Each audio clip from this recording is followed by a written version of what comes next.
Hello, thank you for joining me here. Know that these two natures are the womb of all beings. So I am the source and dissolution of the whole universe.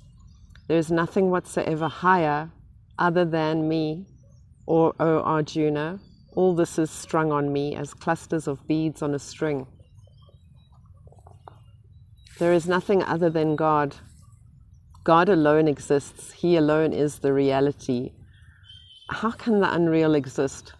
God is not an entity that you and I can see or experience through the senses, through the intellect. But what exists, the complete cosmic entity, is God. Even the word God is unnecessary because there's nothing outside of him. Therefore, there is no name and there is no form. If we must feel that the material universe and all the diverse beings have an existence, we should realize that all of them together constitute the body of God, while the indwelling consciousness, the soul of this universe, is the Spirit of God. What a superb vision! Yes, what a superb vision. It's the inner vision that guides me every day, this knowing.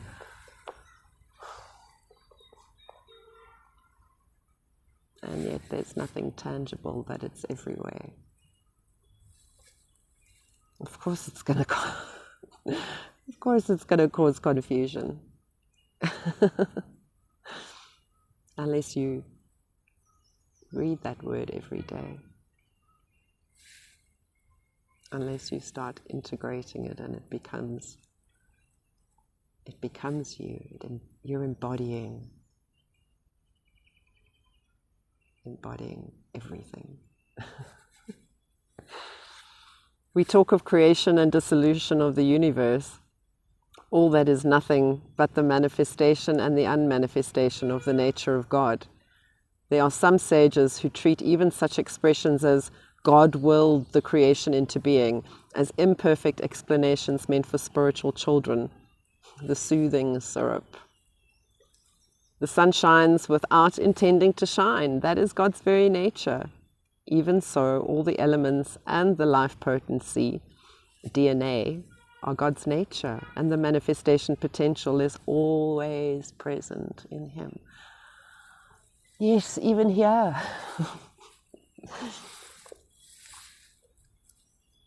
Even here there is magic. Magic to manifest.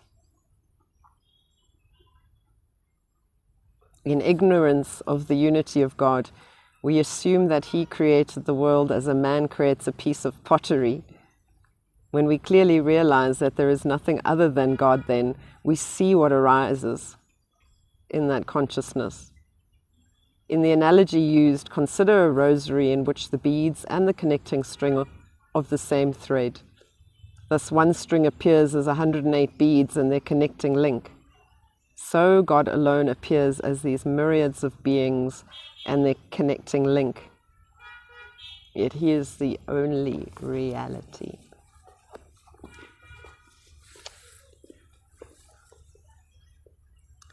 You know, with everything you've got to take what resonates with you.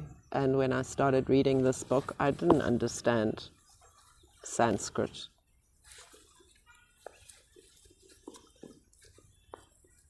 But it is possible to just read the words knowing that the intention behind them is for your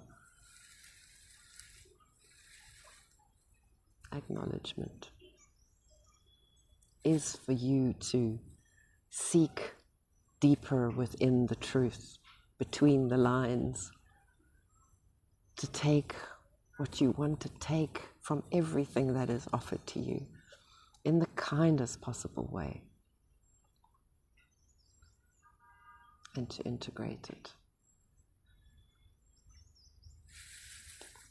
That's where it starts. Just be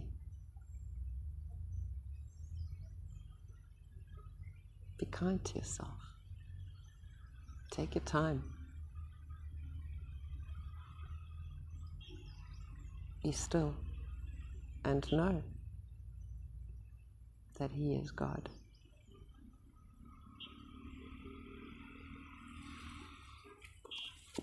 Being ready and willing to do service for God.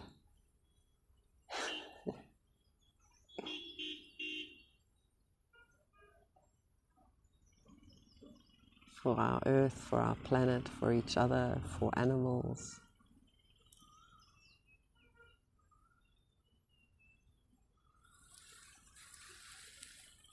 Will create this incredible dynamic catalyst for change.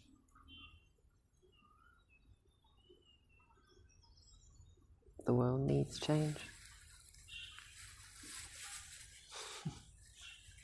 But what the world needs now is love, sweet love.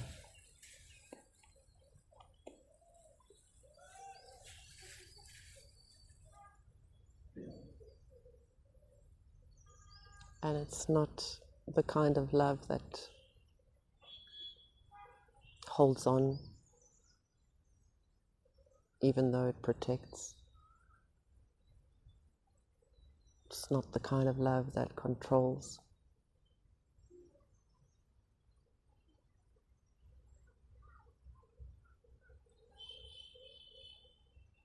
It's not the kind of love that subdues. Because when we get into that vibration of love, we automatically want to go up. Up, up, up and away.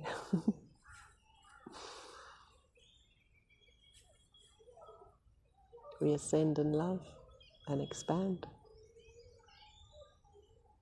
And create this tornado of light that pulls everybody into that.